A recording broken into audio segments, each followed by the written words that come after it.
Hello student, आज हम psychiatric के अंदर सपोर्टिव साइकोथेरेपी के बारे में पढ़ेंगे। ठीक है, सपोर्टिव साइकोथेरेपी क्या है? इसका इंडिविजुअल साइकोथेरेपी का सब टाइप है। इसके अंदर ना ये इंडिविजुअल साइकोथेरेपी का एक टाइप है। किसका टाइप है? इंडिविजुअल साइकोथेरेपी का। ठीक है, इसमें हमने इंडिविजुअल साइको एनालिसिस थेरेपी पढ़ी है, हिप्नोसिस एंड एब्डक्शन थेरेपी पढ़ी है। ये लास्ट थेरेपी है। ठीक है, सपोर्टिव साइकोथेरेपी, इसके कुछ सब टाइप्स भी है। ठीक है, इस थेरेपी में साइकेट्रिस्ट निम्न टेक्निक द्वारा पेशेंट के इमोशनल स्ट्रेस को दूर करता है। पेशेंट जितनी भी प्रॉब्लम्स है उनको सोल्व करता है। ये सब पॉइंट है, इनका यूज़ करिए। क्या क्या?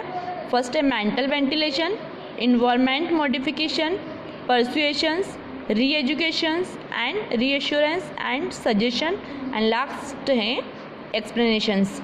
ठीक है, इन सारे पॉइंट्स का यूज़ करके पेशेंट की जो भी प्रॉब्लम्स होती है उनको साइकेट्रिस्ट सोल्व करता है सपोर्टिव साइकोथेरेपी के अंदर।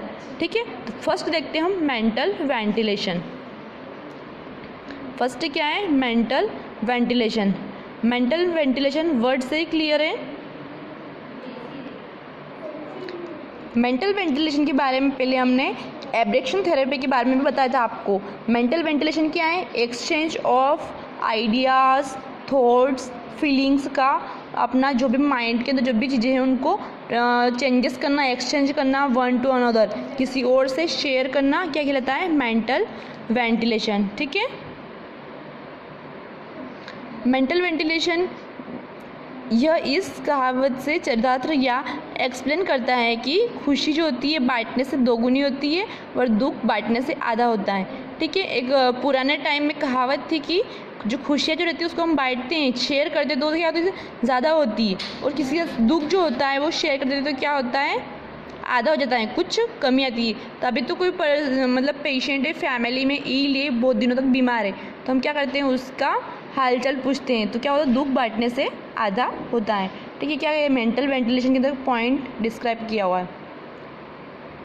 देखना, अपने रिप्रेस्ड इमोशन को व्यक्त करना ही मेंटल वेंटिलेशन कहलाता है। ठीक है, अपने रिप्रेस्ड इमोशंस, जो भी दबी हुई माइंड के अंदर जो भी इमोशंस, फीलिंग्स है उनको एक्सप्रेस करना, व्यक्त करना क्या है? मेंटल वेंटिलेशन है। ठीक है, इसमें पेशेंट को ऐसा इन्वायरमेंट प्रोवाइड किया जाता है जिसमें पेशेंट स्वतंत्र रूप से अपनी इमोशन को व्यक्त कर सके एवं अपनी प्रॉब्लम्स को साझा कर सके।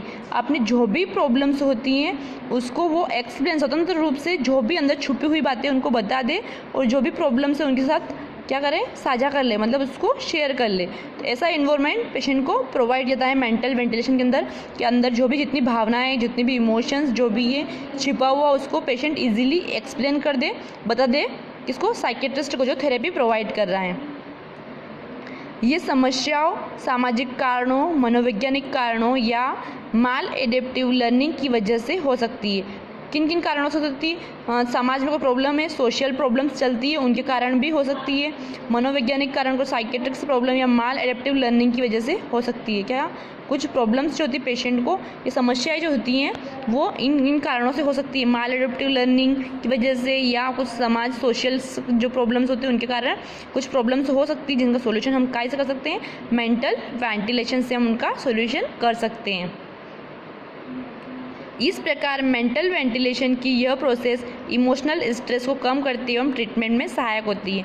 ठीक है, इस पेशेंट्स जब हम बातचीत करेंगे तो वो अपने जितनी भी स्ट्रेस, टेंशन है वो हमको बता देगा। तो इस तरीके से हम क्या करते हैं? पेशेंट की जितनी भी स्ट्रेस उसको कम करते हैं एवं ट्रीटमेंट में हेल्प करते हैं। ठीक है, नेक्स्ट देखते हैं इन्वायरमेंट मॉडिफिकेशंस। यह एक टाइप की प्रोसेस है जिसमें पेशेंट के डायग्नोसिस के अकॉर्डिंग आसपास के इन्वायरमेंट में कुछ चेंजेस किए जाते हैं जिससे कि पेशेंट में पॉजिटिव थॉट्स को बढ़ाया जा सके।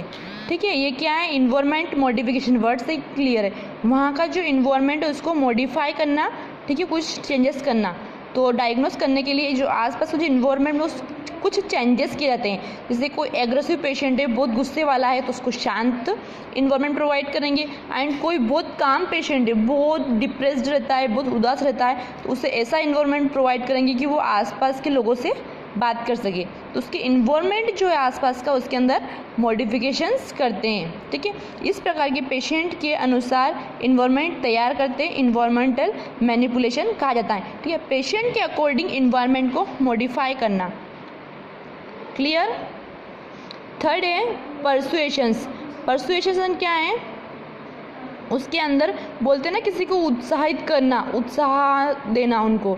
तो परसुएशन एक प्रोसेस है जिसमें थेरापिस्ट पेशेंट को अपनी प्रॉब्लम्स को सॉल्व करने के लिए अनेक प्रकार के नए तरीके बताता है और तथा साथ ही साथ पेशेंट को अपने बिहेवियर में मॉडिफिकेशन करने के लिए सलाह देता है, पेशेंट को उत्साहित करता है। वो परसुएशन मतलब वही उत्साह देना। तो एक प्रोसेस जिसमें थेरापिस्ट क्या करता है, पेशेंट को अपनी प्रॉब्लम को सॉल्व करने के लिए पेशेंट को बताता है कि आप इस तरीके से आपकी प्रॉब्लम सॉल्व कर सकते हो। तो उसके लिए वो अनेक प्रकार के न्यू टेक्निक्स, नए नए तरीके बताता है। तो साथ ही साथ पेशेंट को बिहेवियर में, पेशेंट का जो भी बिहेवियर है उसका व्यवहार जो है उसको मॉडिफाई करने की सलाह भी देता है।